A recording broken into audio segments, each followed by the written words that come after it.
السايد كيك، الفرق بين السايد كيك والراوند كيك. السايد كيك ضربه ايه؟ مستقيم جانبيه صح؟ مستقيمه. هتبقى مستقيمه فعلا، هي ماشيه في خط مستقيم. انا واقف كده هتمشي في خط مستقيم، رجليا بتطلع هنا نفس الميله تقريبا بس بتمشي في خط مستقيم، مفيش دوران في المفصل.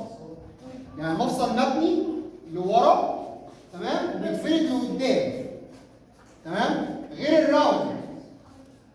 الراوند الركبه دي مع ايه؟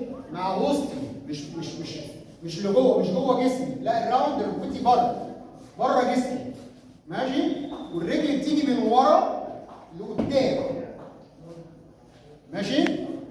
ده الفرق، عشان مفيش واحد مدربه عامل لي كده عامل لي كده، لا انا في الماتش بتاعي بقوم مطلعها من قدام، دي من قدام والف واضرب راوند.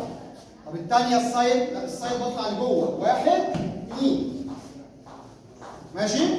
يلا ظبط.